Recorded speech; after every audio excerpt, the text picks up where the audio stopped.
Assalamualaikum warahmatullahi wabarakatuh. Bismillahirrahmanirrahim. Alhamdulillahirabbil alamin. Wa bihi nasta'in, wassalatu wassalamu ala rasulihil amin wa ala alihi wa ashabihi wa man da'a bida'watihi wastanna bisunnatihi ila yaumiddin. Qala rabbi shrah li sadri wa yassir li amri wahlul 'uqdatam min lisani yafqahu qawli. Wa ma taufiqi illa billahi alaihi tawakkaltu wa ilaihi unib. Allahumma ja'alna minal ladhina yastami'una al-qawl fayattabi'una ahsana. Allahumma ajirna minan nar. Allahumma amin. Yang dikasihi Sahibul Fadilah Tuan Imam, tuan-tuan pegawai masjid, ahli-ahli jawatan kuasa karya, seterusnya muslimin dan muslimat, anak-anak jemaah Masjid Al-Muhsinin Darul Aman Haid yang hadir dalam kuliah kita pada malam ni. Mudah-mudahan semuanya kita dirahmati oleh Allah Subhanahu wa ta'ala. Alhamdulillah, sama-sama kita panjatkan syukur kehadrat Allah Subhanahu wa ta'ala kerana pada malam ni dengan limpah kurnianya, dengan taufik inayahnya, dengan aizah dan kasih sayangnya jugalah kita kembali dapat sambung pengajian kitab Mastikah Hadis Nabi sallallahu alaihi wasallam, mukadimah dan jilid 1 yang menjadi teks kuliah di masjid kita ini. Sebelum kita baca kitab, sebagai mukadimah, di dalam Quran ada diceritakan tentang pertembungan puak yang nak dalam keadaan mana hidup mereka di dunia, sedaya upaya taat mereka pada Allah. Kumpulan yang sedaya upaya menegakkan takwa kepada Allah. Mereka ini adalah orang-orang yang dijanjikan dengan kebahagiaan yang hakiki di akhirat dengan syurga. Tapi malam ni kita nak tengok tentang puak yang bertentangan dengan kumpulan yang bertakwa ini, yang diancam hidup mereka itu di akhirat nanti dengan kesempitan, derita yang tidak ada penghujungnya. Diancam mereka itu dengan neraka Allah Subhanahu wa ta'ala yang marak apinya menyala-nyala.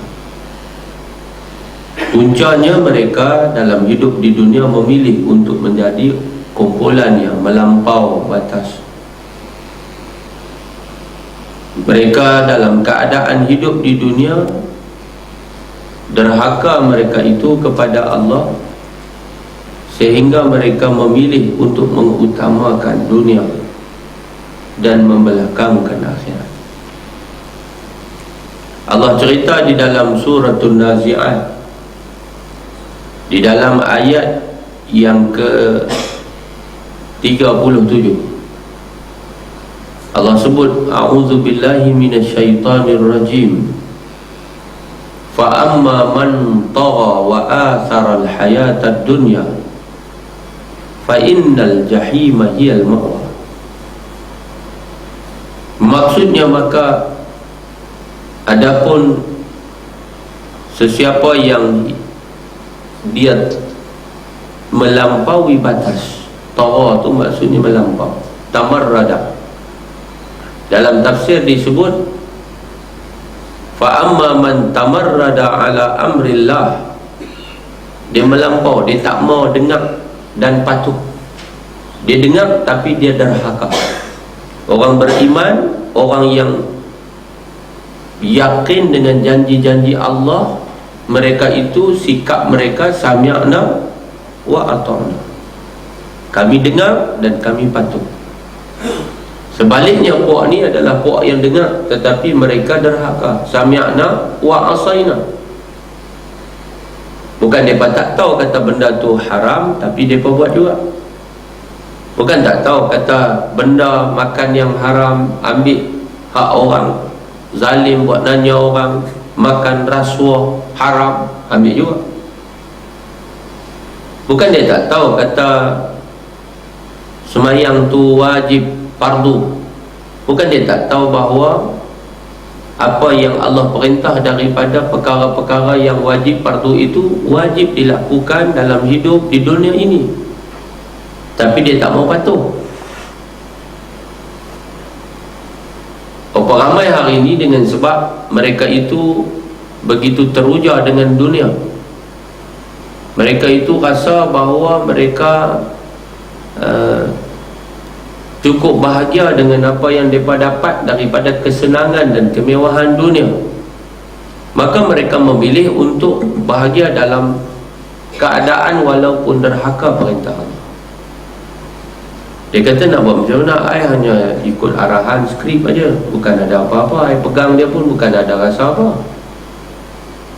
Berapa ramai dia tak, bukan dia tak tahu kata bini dia sedang derhaka perintah Allah, tapi dia biar, dia jadi suami yang dayus. Berapa ramai yang jadi bapa, dia tahu bahawa anak dia sedang derhaka perintah Allah, tapi dia biar, maka dia jadi bapa yang dayus. Berapa ramai yang tahu bahawa dia sedang bertanggungjawab apa yang dia buat dan orang yang berada di bawahnya buat daripada perkara yang derhaka perintah Allah, mereka sedang melampaui batas. Pasal apa mereka jadi lagu tu? Mereka telah atharal hayatan dunia.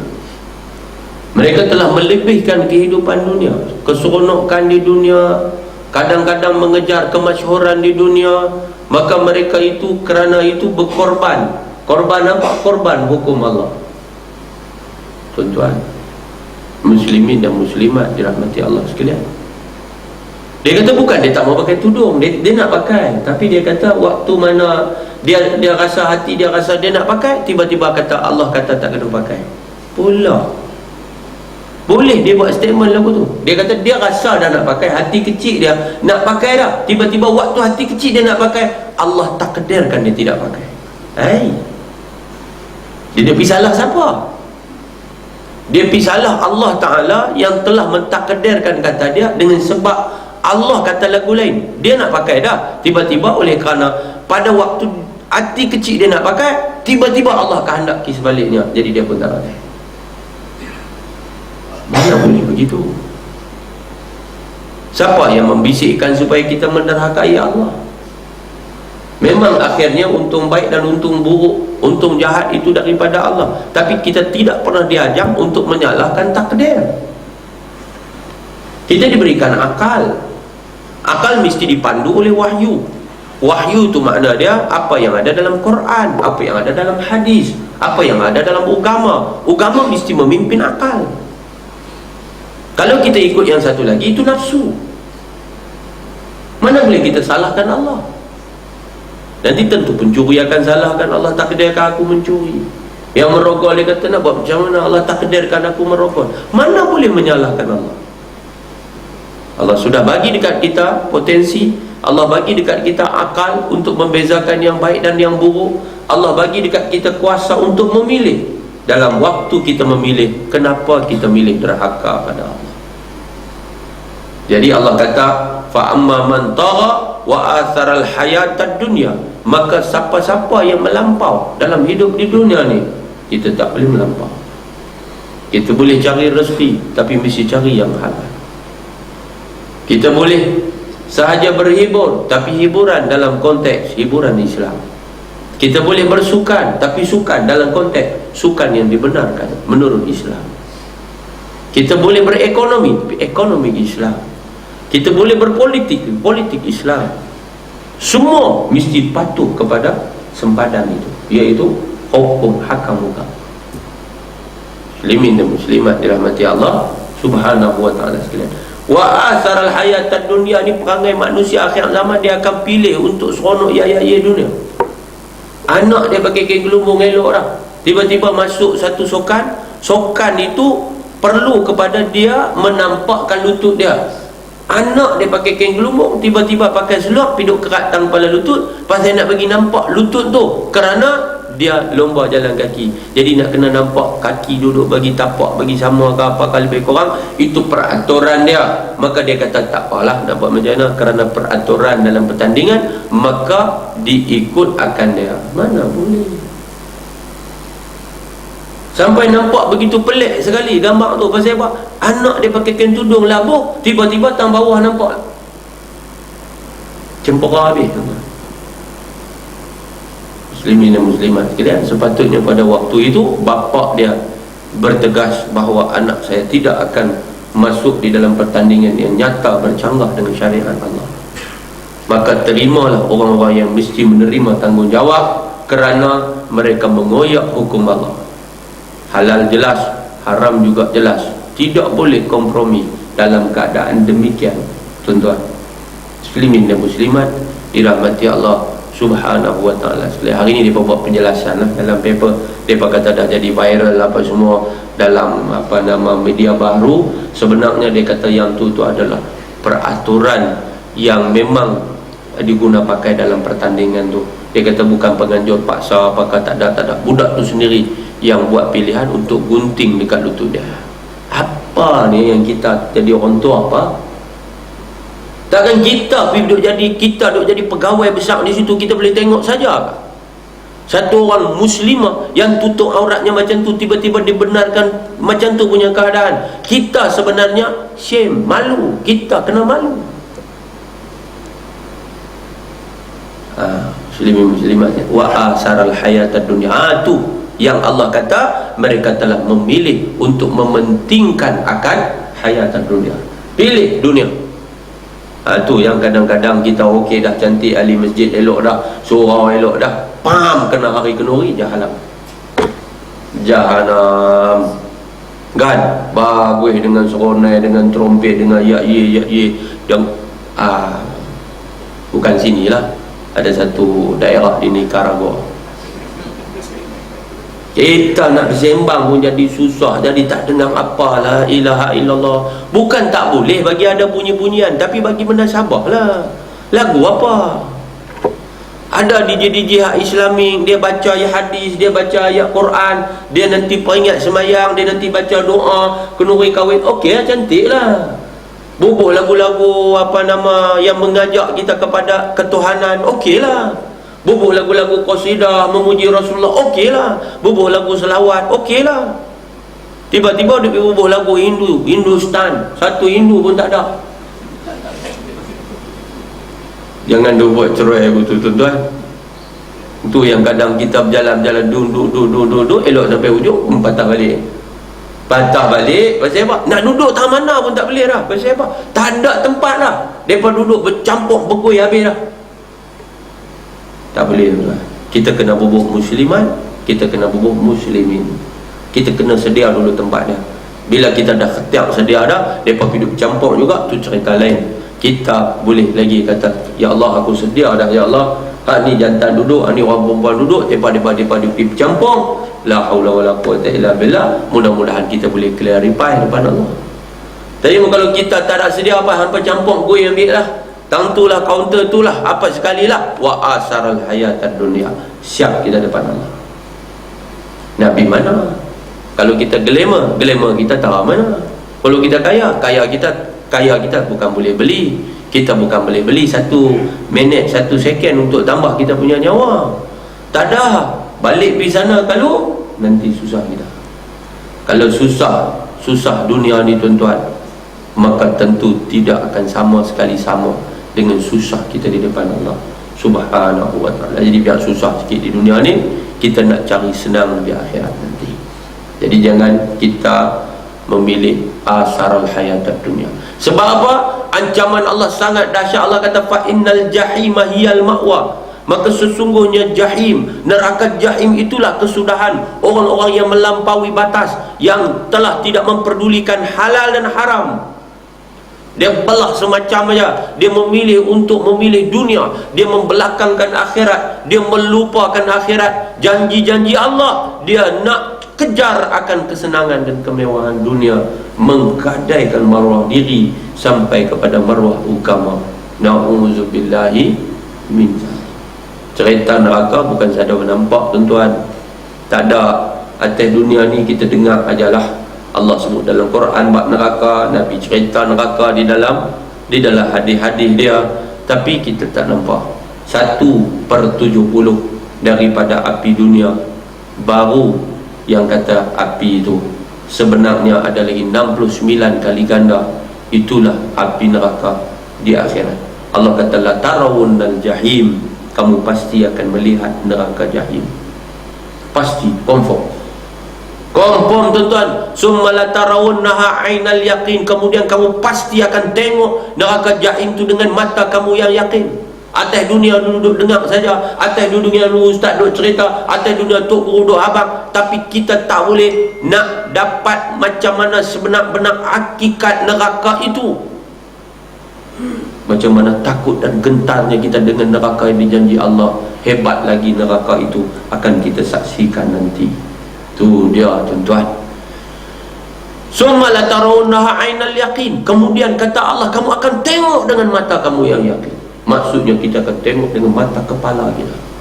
Macam mana kita duk tengok lah, duk beradab tuan-tuan tengok saya tengok tuan-tuan. Kita tengok dengan mata kepala. Esok kita akan tengok api neraka itu dengan mata kepala kita. Tapi waktu itu dah too late, sudah terlambat. Summa la tarawunna ainal yaqin, kemudian kamu tengok dengan mata kamu yang yakin, dengan mata kamu yang tidak lagi menipu, memperdaya seperti di dunia ini. Kamu tengok benar sebiji-sebiji depan mata. Summa la tus'alunna yawma idzin 'anil na'im. Hari itu kemudian Allah akan tanya tiap-tiap nikmat yang Allah bagi dekat kamu waktu hidup di dunia. Tuhan bagi nikmat kat kita, lempah curah dekat kita, lungguk mai kat kita. Allahu akbar. Daripada kita kecil sampai kita dewasa, daripada kita muda sampai kita tua, kita mendapat limpahan nikmat Allah. Allah akan tanya nikmat mata, nikmat telinga, nikmat mulut, lidah, kaki, tangan, anggota, nikmat anak pinak, nikmat harta benda, nikmat yang Tuhan bagi, semua Tuhan tanya. Macam mana kita nak clarify depan Allah kalau sekiranya kita telah terpedaya dengan dunia, kita telah tertipu dengan iblis, kita telah tertipu dengan syaitan, kita telah tertipu dengan pangkat dan jawatan. Macam mana kita nak selamat diri kita depan Allah ketika itu? So, mari kita pastikan kita, anak isteri, semua yang berada di bawah tanggungan kita tidak terpedaya dengan si penipu daya syaitan yang sentiasa berusaha tanpa jemu untuk memperdaya kita, sehinggalah kita akan bakal bersama dengannya, na'udzubillah, sekiranya kita tertipu, terpedaya di dalam neraka nanti. Mudah-mudahan Allah selamat kita, anak cucu keturunan kita, daripada menjadi golongan yang bantah itu. Wallahu a'lam. Kita sampai muka surat 20. Muka surat 20.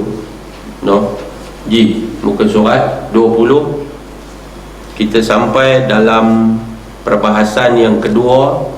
Subtopik baginda mengizinkan supaya hadis-hadisnya ditulis. Kita dah bincang panjang dulu tentang lampiran alif, iaitu penulisan hadis-hadis Rasulullah sallallahu alaihi wasallam.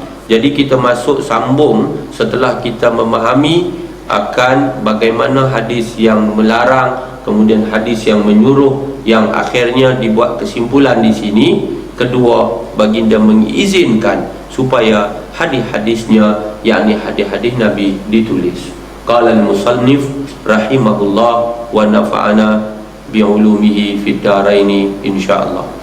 Penulisan hadis-hadis Rasulullah sallallahu alaihi wasallam itu bukanlah dilakukan oleh sahabat-sahabat baginda secara rahasia, tetapi dilakukan setelah mereka mendapat kebenaran dari baginda. Jadi cerita sahabat tulis ni bukan cerita senyap-senyap, bukan cerita sembunyi-sembunyi. Cerita mereka tulis tu mereka dapat kebenaran daripada dari Nabi. Nah, sahabat-sahabat Nabi dengan sifat keadilan mereka tidak melakukan sesuatu perkara yang berhubung dengan hadis-hadis Rasulullah sallallahu alaihi wasallam, khasnya dan dengan perkara-perkara agama amnya dengan tidak mendapat kebenaran dari baginda. Nah, sahabat, passion sahabat, sifat sahabat, mereka itu sebagai generasi yang paling adil. Dan ashabi kan nujum, sahabat-sahabatku kata Nabi macam bintang di langit tu. Bi ayyi muqtadaitum ihtadaitum, dengan mana-mana daripada sahabat-sahabat aku kamu jadikan dia memimpin kamu, kamu akan mendapat pimpinan. As-sahabah kulluhum udul, sahabat-sahabat kaedahnya mereka itu adil. Maka sifat sahabat yang adil itu tidak memungkinkan mereka melakukan sesuatu di belakang mata Nabi sallallahu alaihi wasallam. Bahkan mereka itu dalam perkara agama ini tidak melakukan melainkan setelah mendapat kebenaran daripada baginda sallallahu alaihi wasallam. Habis. Yang ketiga, segala yang disampaikan oleh baginda dari Allah Ta'ala tetap benar. Apa jua yang disampaikan oleh Rasulullah sallallahu alaihi wasallam tidak harus diragu-ragukan. Tak ada ruang sebenarnya kita nak ragu. Nah, pasal apa? Pasal dia datang melalui sanad yang ketat. Bukan macam kita cerita, kawan tu kata, lepas tu kawan tu ambil daripada siapa? Kita tak tahu nak an. Tapi para sahabat ketika mereka meriwayatkan hadis, mereka telah beran-ana. Nah, sanad itu an sipulan daripada sipulan, daripada sipulan, daripada sipulan, daripada bapaknya, daripada tok wannya, daripada sahabat yang mengambil daripada Nabi sallallahu alaihi wasallam umpamanya. Mereka pastikan, ulama-ulama imam hadis memastikan tiap susur galur sanad itu mempunyai cukup syarat untuk diterima. Syaratnya begitu ketat, kan? Kalau kata dia tu seorang yang adil, bukan kata adil dengan manusia, dengan mendatang bukan adil. Apa itu tu? Punyalah nak pastikan begitu sekali apa dia punya keadilan supaya dia tidak menyeleweng daripada menyampaikan hadis yang benar daripada Nabi. Nak tangkap ayam, bawa padi bubur, dia bagi padi, duduk dalam tapak tangan, ayam cap dia cekaknya, maka tak boleh. Pasal apa? Dia tipu ayam. Ayam pun tak ditipu. Kan? Siapa bagi pakai spek mata dekat lembu tu nak makan rumput, tak ada selera, ambil spek mata hijau pun, dia pun tengok rumput, kalau kuning jadi kala hijau, dia pun makan. Maka itu adalah satu penipuan, kezaliman kepada lembu. Tak boleh, walaupun dia hanya seekor lembu. Contohlah siapa dia pakai spek kala hijau kan, tapi saya nak bagi faham. Kalau kat menatang pun tak boleh, kat orang lagi tak boleh. Bayangkan berapa jauh imam-imam, ulama-ulama dulu, imam-imam hadis, mereka berjalan mencari hadis, kan? Tetapi mereka sanggup menolaknya kerana tidak ada keadilan. Tidak cukup syarat untuk diterima hadis itu sebagai hadis yang sahih. Jadi apa jua yang disampaikan oleh Rasulullah SAW tidak harus diragu-ragukan, kerana semuanya benar dan wajib diturut serta dijadikan pelajaran oleh pihak-pihak yang berkenaan. Maknanya kita ni awam ni, dalam kitab yang dah terkumpul, ada ribuan hadis-hadis yang telah dikumpulkan di dalam kumpulan hadis-hadis yang diterima sebagai hadis-hadis yang sahih. Ada hadis-hadis yang disepakati antara Bukhari dan Muslim, kan? Rawahu Syaikhan, ada yang Bukhari saja, ada yang Muslim saja. Dan ada Imam Tirmizi, hadis sahih Tirmizi. Ada daripada Abu Dawud. Bukan kita piduk cari hadis-hadis yang tidak jelas daripada mana periwayatannya. Ini jelas-jelas diambil daripada kitab-kitab hadis yang muktabar, daripada ulama hadis yang muktabar. Hak kita baca ni, hak dalam kitab yang dikumpulkan oleh ulama-ulama kita, yang akan kita bahas, kita baca hadis-hadis di dalam kitab ni sahih. Muslimin dan muslimat dirahmati Allah Subhanahu wa taala, bila ia hadis sahih, ia boleh dibawa hujah, dan menolak hadis sahih boleh membawa kepada kufur. Jadi kafir tak boleh, sebab hadis itu sahih.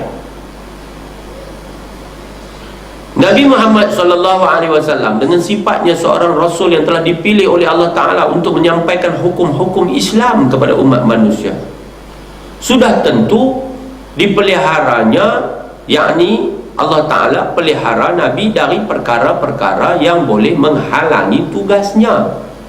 Allah tentu akan jaga Nabi, protect Nabi daripada terhalang dari Nabi menyampaikan risalah, tabligh, menyampaikan dakwah, menyampaikan pengajaran, ta'lim kepada umat.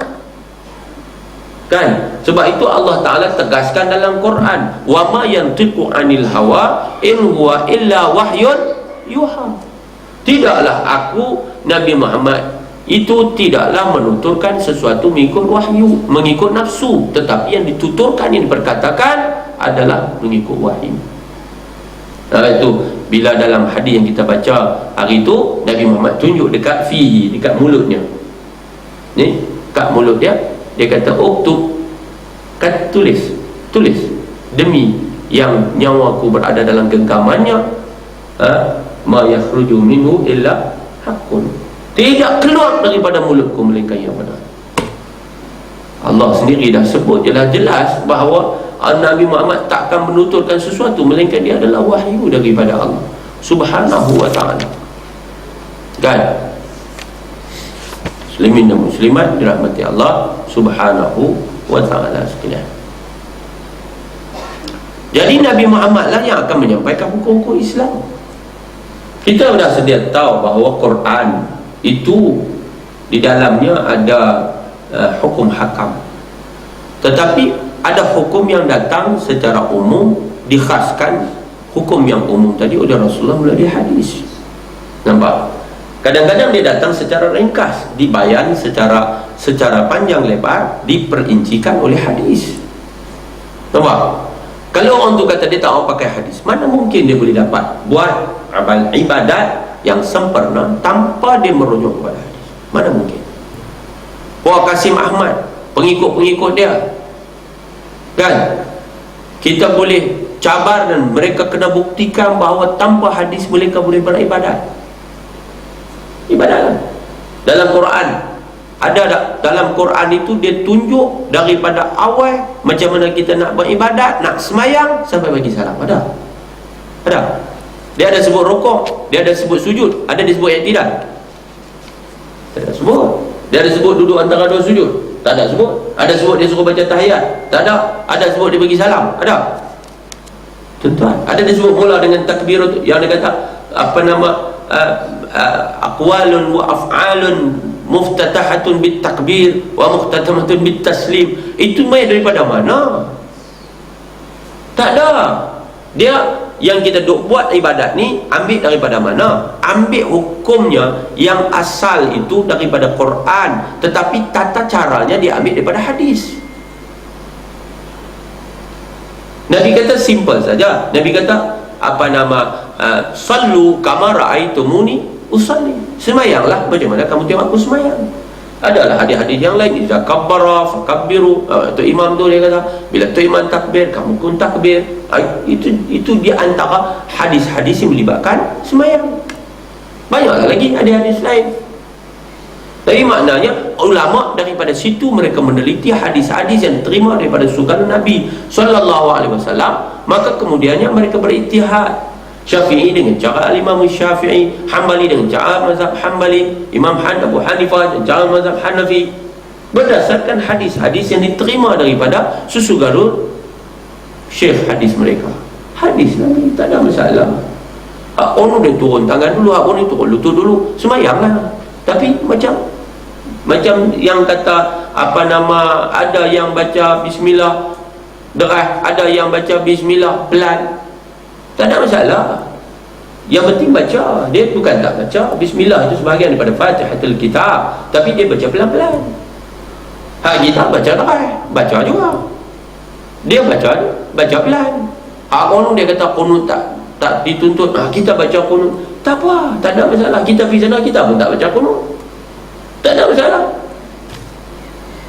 Yang nak salah buat tak sembahyang, ini masalah. Muslimin muslimat dirahmati Allah Subhanahu wa taala sekalian. Baik. Jadi Allah Taala akan menjaga nabinya daripada terhalang dalam menyampaikan hukum-hukum Islam kepada umat manusia. Nah, jadi Allah akan halang Nabi daripada tidak menyampaikan hukum-hukum itu sebagaimana yang dituntutnya. Kan? Sebab tu Nabi sifatnya tabligh. Nabi dalam hadis-hadis ada menyebut hal inni ballagtu, hal inni ballagtu. Kan? Dia kata, adakah aku sudah menyampaikan? Nabi mustahil diwafatkan oleh Allah melainkan setelah sempurna misi dia, baru diwafatkan. Al-yawma akmaltu lakum dinakum wa atmamtu alaikum ni'mati wa raditu lakumul Islam madinah. Hari ini aku sempurna bagi kamu agama kamu, cukupkan bagi kamu akan nikmat-nikmatku, aku redha ke atas kamu Islam jadi agama kamu sempurna. Nah, menangislah Abu Bakar dengan ayat itu. Menangislah. Pasal apa? Bila sesuatu itu sudah sempurna, maka akan tiba masa orang yang telah menyempurnakan tugasnya akan dipanggil dan menghadap Allah Subhanahu wa ta'ala. Jadi Nabi telah pun diangkat, diwafatkan, dimatikan dalam keadaan telah menyempurnakan tugasnya, telah menyampaikan kepada umat. Maka Nabi sampaikan dalam bentuk yang bukan sahaja Al-Quran yang turun sebagai mukjizat itu yang 6,666 ayat dengan ayat-ayat yang dinasahkan, atau 6,623 ayat begitu. Ya, itu adalah sekadar Al-Quran, tetapi tidak cukup dengan Al-Quran.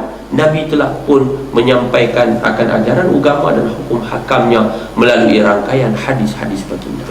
Jadi Nabi bukan cakap saja hadis, Nabi buat, Nabi amal, itu juga adalah hadis Nabi sallallahu alaihi wasallam. Kerja haji umpamanya, Nabi kata, khuzu anni manasikakum, ambil daripada kamu, ambil daripada aku wahai para sahabat, manasikakum, cara kamu mengerjakan ibadat haji dan umrah. Maknanya kita tengok Nabi, kemudian kita pun buat. Itulah yang diajar di dalam tradisi ilmu Islam. Jadi kalau kata dia ambil daripada Quran saja, dia tak akan dapat buat dengan sempurna. Tidak sempurna, tidak semua ada dalam itu. Tidak. Kan? Memang kata Quran itu lengkap. Kenapa kalau kata Quran itu tidak lengkap kah? Tidak, bukan maksud Quran itu tidak lengkap. Tetapi maksudnya Al-Quran itu yang telah ditafsirkan oleh Nabi, pentafsiran Nabi itu datang banyak oleh hadis-hadis Nabi SAW. Quran telah ditafsirkan tafsir hidupnya oleh Nabi SAW.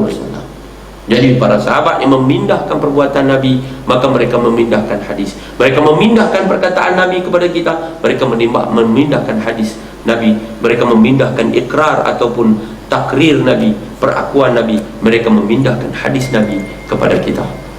Itu muslim muslimat dirahmati oleh Allah Subhanahu wa ta'ala sekalian. Kadang-kadang Nabi diam, tapi diam Nabi itu pun menjadi hadis juga. Kan, Nabi tak buat, dia kata kami tak makan tempat kami ni. Jadi tapi Nabi tak larang, sahabat boleh makan aja. Kan, Nabi tak makan. Apa dia? Dok tak tahu apa ada kau belah kau belah kawasan Nabi duduk tak apa ada, tapi kau belah balat pasang-pasang ada, tapi Nabi tak makan. Tapi nak makan boleh. Begitu. Itu adalah takrir. Muslimin dan muslimat dirahmati oleh Allah Subhanahu wa ta'ala sekalian. Habis. Keempat, anggapan berlakunya kesilapan pada penyampaian baginda adalah tidak benar. Nah, ada anggapan dari pihak musuh-musuh Islam bahawa apa yang diterangkan oleh Rasulullah sallallahu alaihi wasallam itu tak boleh dipegang dan tak boleh ditulis semuanya, kerana baginda, kata mereka, ada sifat-sifat yang boleh jadi tidak mesti betul. Segala yang diterangkannya, yang diterangkan oleh Nabi sallallahu alaihi wasallam, seperti perasaan marah dan perasaan suka. Sedangkan perasaan-perasaan ini kerap kali dapat mempengaruhi jiwa seseorang hingga tergelincir dari jalan yang betul. Ini pandangan, tanggapan pihak musuh-musuh Islam. Mereka ini duk bertanggapan bahawa Nabi mana boleh kita duk pergi ambil kata-kata dia semua.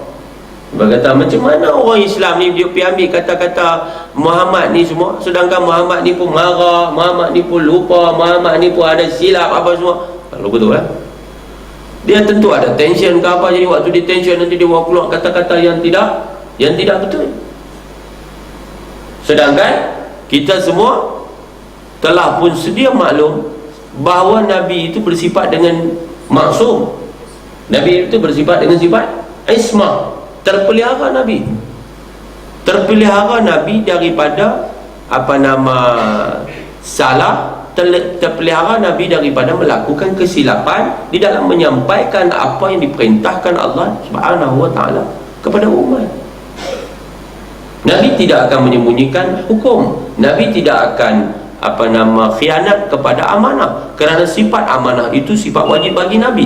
Khianat sifat mustahil bagi Nabi. Nabi tidak menyembunyikan, kerana menyembunyikan itu sifat mustahil bagi Nabi. Sifat wajib bagi Nabi adalah tabligh. Nabi mesti menyampaikan. Nabi bukan mendustakan. Kalau Nabi cakap bohong, bohong itu mustahil bagi seorang Nabi. Nabi mesti bersifat dengan sedia, benar. Itu tuan-tuan, kata sedia, amanah, tabligh, fatana, itu sifat yang wajib bagi seorang Nabi. Ini tiba-tiba pergi duduk terpengaruh, duduk percaya dengan cakap-cakap musuh yang mereka itu kata dia kata tak ada, Muhammad pun dia nanti ada waktu marah ke apa ke, kan, bini dia duduk marah kat dia ke apa, waktu dia tension tu sahabat pergi duduk ambil, dia kata tak boleh, kita tak boleh terima hadis, kita hanya pakai Quran saja. Ada puak-puak pakai Quran. Ada tuan-tuan, Quran, puak Ansarul Quran ini bukan saja di sini. Kasih Muhammad ada pengikut dia, kadang duduk mengaji, duduk mengajar di universiti, duduk ikut Kasih Muhammad. Sebenarnya dia ni ada lagi rangkaian di luar negara tu ada. Arab pun ada, orang putih pun banyak. Mereka ni percaya Quran saja. Percaya Quran saja. Macam mana kalau orang tu dia percaya Quran, dia tolak hadis? Kafir, terkeluar dari Islam, terkeluar. Macam mana dia nak tunai perintah-perintah Allah dalam Quran kalau dia tak rujuk kepada hadis? Tak mungkin. Kalau mati nak buat apa? Mati. Ada diceritakan mati dalam Quran? Ada. Ada lah cerita dua beradik anak Nabi Adam tu, kan? Berbunuhan sama mereka setelah seorang buat korban, maka Allah pilih korban daripada dia. Seorang lagi sakit hati pasal korban dia ditolak, kan? Bila dah dia sakit hati dia pun bunuh. Bila dia bunuh dia tak erti nak buat lagu mana. Bila lagu tu dia pun biar lagu tu saja, sampai duduk jalan duduk pening pasal dia bunuh saudara kandung dia, saudara sebapak dia, bukan sekandung, saudara sebapak dia, kira kandung jugalah, cuma tak duduk sekali je. Tapi kemudiannya yang ditunjuk dalam tu cerita mati tu, cerita nak urus mati, dia tengok gurab, tengok menatang gagak tu Tuhan hantar menggelih mati sekurang. Lepas tu korek-korek kampus lagu tu lebih kurang. Maka lagu tu je. Mana ada cerita mati kita nak buat lagu mana, kita mandi, kita kafan, kan, kita semayang bawa pi tanam macam tak ada. Itu buat tu kalau mati buat apa nak? Pakai lempak ke tu? Lempak dalam lubang kampus gitu lah. Muslimin muslimat dirahmati Allah Subhanahu wa taala sekalian. Begitu. Baik. Anggapan yang demikian telah timbul pada masa hayat baginda lagi. Sebenarnya cerita duduk menganggap nama Nabi ni duduk marah lah, ada perasaan marah, perasaan suka lah, apalah semua ni, sebenarnya dah timbul masa Nabi hidup lagi. Ada dah waktu tu pun. Dan baginda sendiri telah menerangkan tentang salahnya anggapan itu. Nabi dah abang dah. Sebab tu Nabi sumpah. Sebab tu Nabi kata dekat sahabat, uktub, hang tulis. Fa wallazi nafsi biyadihi ma yakhruju minhu illa haqqun. Uktub, hang tulis. Demi yang nyawa aku berada dalam genggamannya, tak keluar daripada mulut aku ni mereka yang benar. Nabi marah. Azawak, mereka meragui.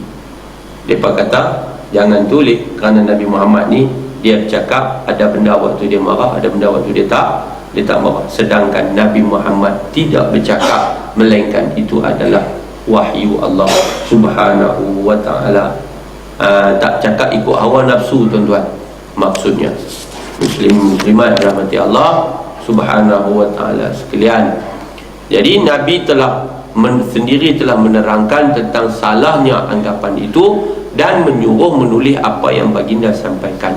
Anggapan yang nyata salahnya itu adalah dengan secara langsung menyentuh kedudukan kerasulan baginda. Oh, kita tak boleh pergi sentuh lagu tu, sebab bila kita sentuh lagu tu, kita telah tahan, kita telah tuhmah kepada Nabi sallallahu alaihi wasallam. Kerana sebarang keraguan tentang kebenaran kata-kata yang disampaikan oleh Rasulullah sallallahu alaihi wasallam bermakna ragu-ragu terhadap kerasulan baginda. Jadi kita duk petikai Nabi, maknanya kita petikai benar tidak Nabi, artinya kita petikai Nabi. Sedangkan Nabi itu maksum. Nabi itu maksum, ismah. Kan? Ada juga anggapan bahawa kesilapan berlaku pada penyampaian Rasulullah sallallahu alaihi wasallam dengan alasan baginda pernah lupa. Nabi pernah lupa lah hidup. Pernah.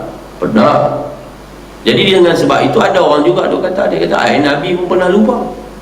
Para ulama jawab, tuan-tuan, benar, baginda pernah lupa. Tetapi dengan itu tidak boleh dipaham bahawa baginda boleh berlaku lupa pada segala perkara yang hendak disampaikannya. Nah, lupa yang pernah terjadi itu ialah lupa yang diperintahkan baginda melakukannya untuk menimbulkan sesuatu hukum. Jadi Nabi lupa tu dalam program, lupa yang telah diprogramkan oleh Allah kepada Nabi supaya jadi hukum. Kan? Macam jugalah Nabi ada anak angkat, kan?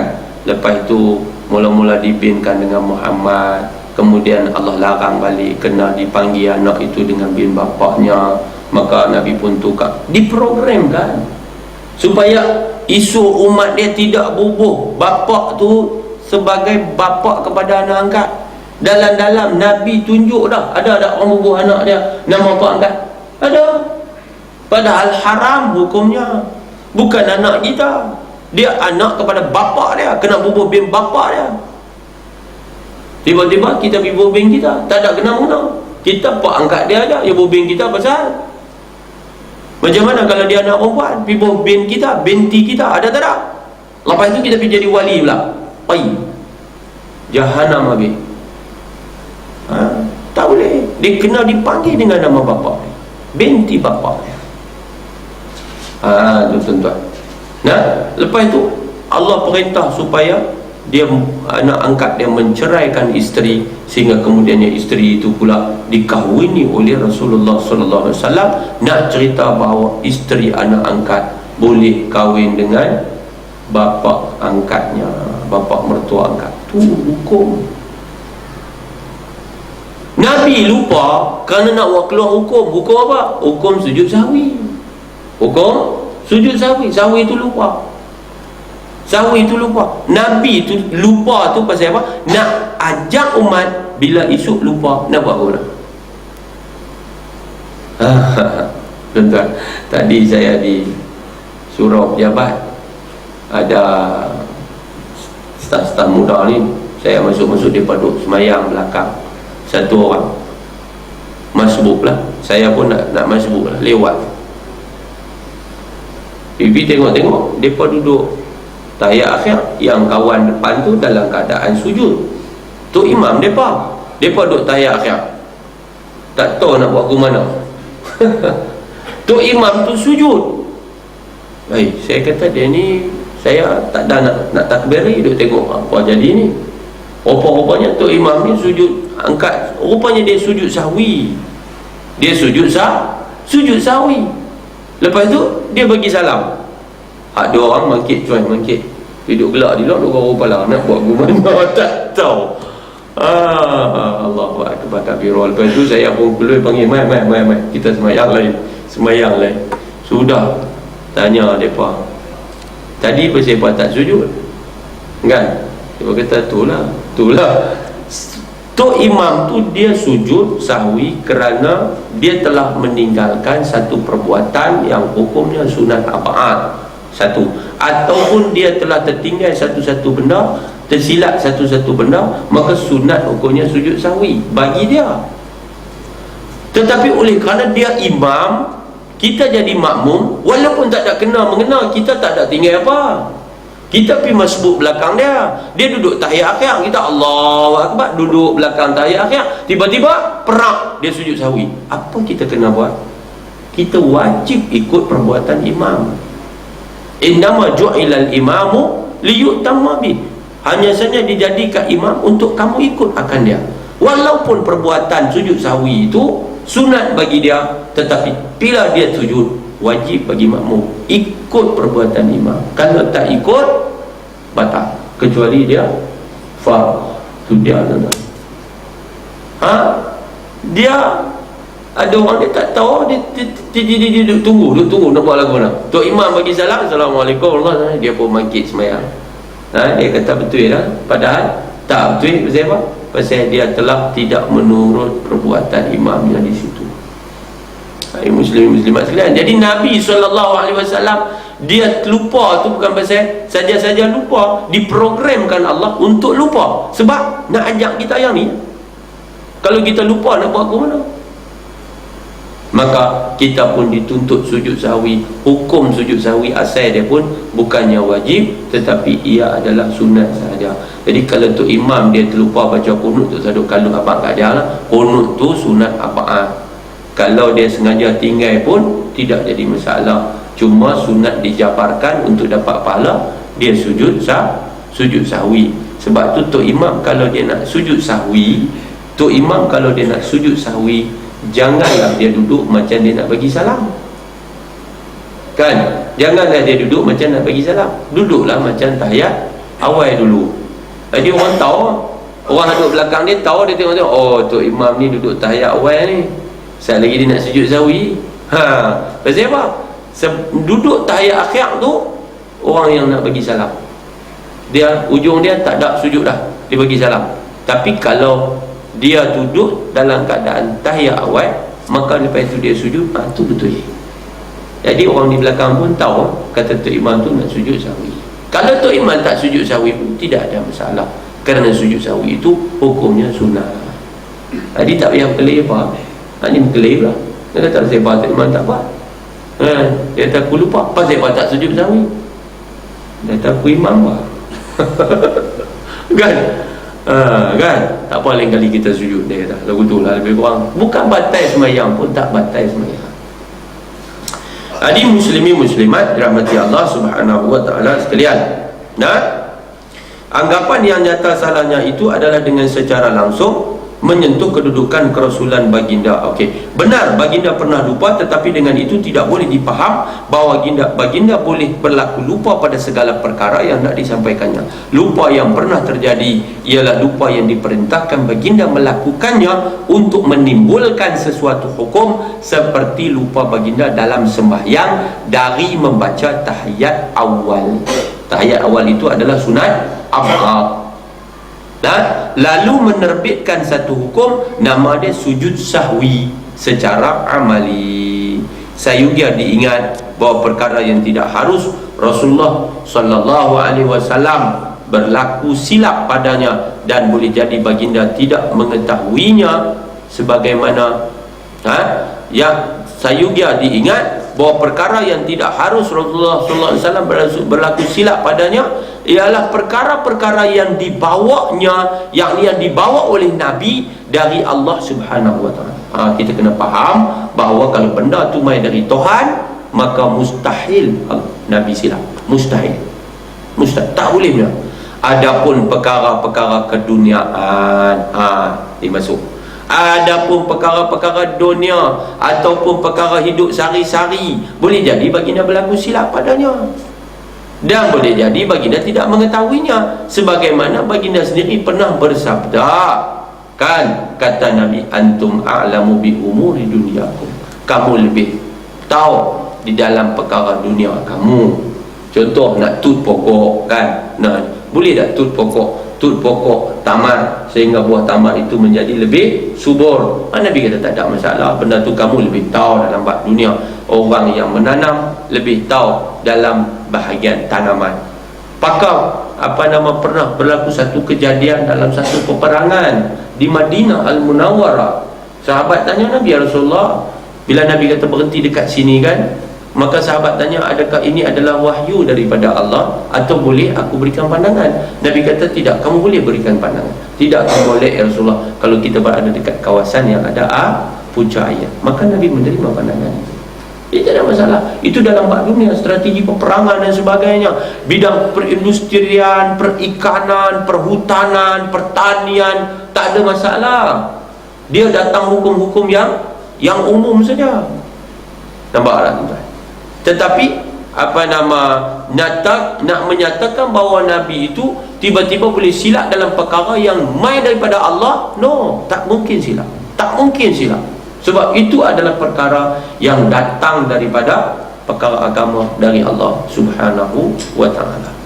Tentang sabda baginda, dia kata perkara-perkara keduniaan itu ialah perkara-perkara yang dapat diketahui oleh manusia dengan kajian sendiri, kan? Dengan tidak berdasarkan wahyu. Mengenai perkara-perkara demikian terpulang kepada seseorang membuat kajian sendiri atau mempelajari sendiri dengan apa cara dan sejauh mana pun, asalkan tidak bertentang dan tidak bercanggah dengan hukum-hukum Islam yang telah sabit. Tak ada masalah. Kalau benda dunia ni kita nak bidang pertanian, kita nak campur dengan pokok tu, kita nak buat pokok jadi di 24 talian, duduk subung ke apakah, padi malinja ke apa dulu, padi lagu ni apa, itu boleh, tidak ada masalah kan. Dalam bidang penternakan pun sama, kita nak bagi dia gemuk ke apakah, kita bagi dia makan begini-begini, oh tidak ada masalah. Yang tak boleh, hak yang dah datang hukum, seperti contohnya najis mughallazah itu adalah babi dan yang keturunan daripadanya, tak boleh sebab dia dah datang dengan hukum yang jelas tentang babi dan kebabiannya.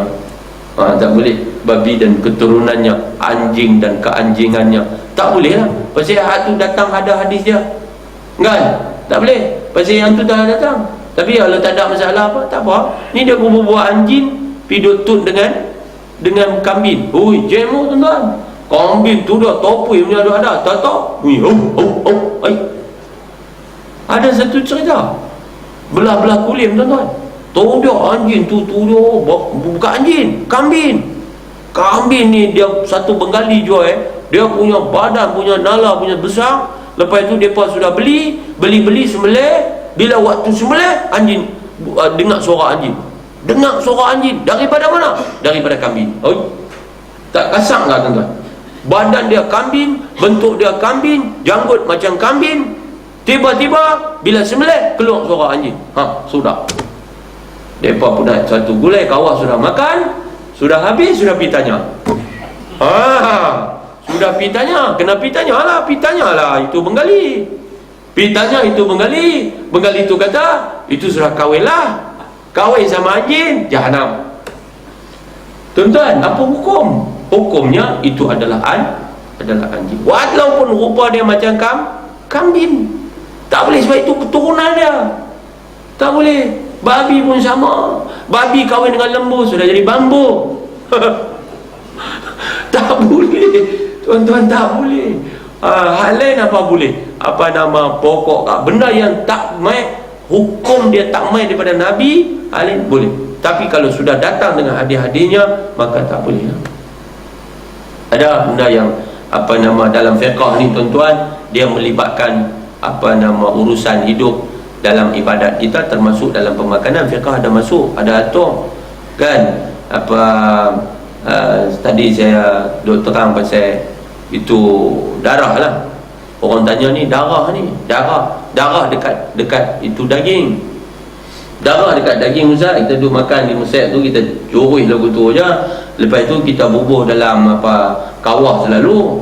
Bila kita bubuh ayam sudah nampak warna merah. Boleh makan tak? Boleh makan.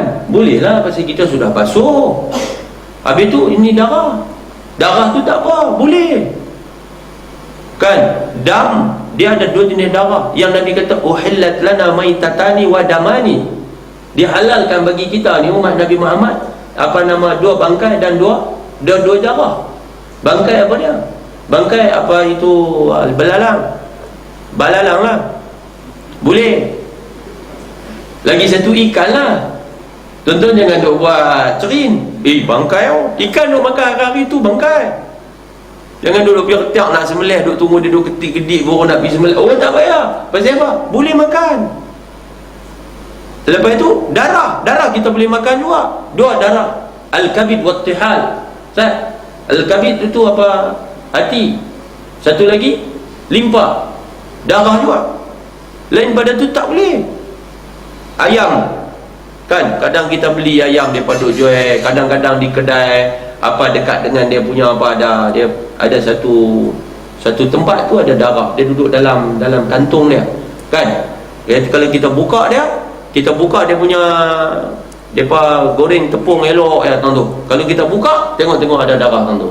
Oh jangan tuan-tuan, tu tak boleh makan. Itu kita makan benda yang dilarang kita makan. Tak boleh makan tuan tu. Yang boleh makan hati ayam, alright.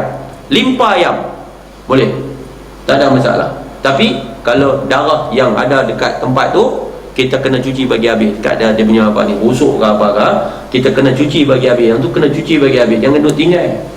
Ni depa tinggal, depa jual kat tepi jalan tu, dia goreng, lepas tu bubuh siap salut dengan tepung elok punya ada, dengan anak dengan pak sekali sapu ruk, kata benda tak boleh, kita sudah makan.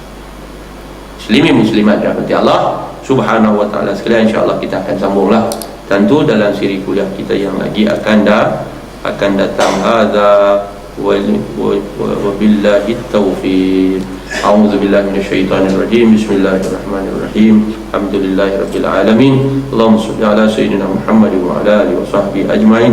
Allahumma inna nas'aluka ridhaka wal jannah wa na'udzubika min sakhatika wan nar. Allahumma hdi qaumana fa innahum la ya'lamun. Allahumma 'allimna ma yanfa'una wanfa'na bima 'allamtana. Allahumma zidna 'ilma. Allahumma faqihna fid din wa 'allimna at-ta'wil. Allahumma arzuqna fahman nabiyyin wa hifzal mursalin wa ilhamal malaikatil muqarrabin. Rabbana atina fid dunya hasanah wa fil akhirati hasanah wa qina adzaban nar. Wa sallallahu ala sayyidina Muhammad wa ala alihi wa sahbihi wa baraka wa sallam. Walhamdulillahi rabbil alamin. Subhanakallahumma wa bihamdika asyhadu an la ilaha illa anta astaghfiruka wa atubu ilaik. Bismillahirrahmanirrahim. Wal 'asri innal insana lafi khusr illa alladhina amanu wa 'amilus solihat wa tawassaw bil haqq wa tawassaw bis sabr. Wassalamu alaikum warahmatullahi wabarakatuh.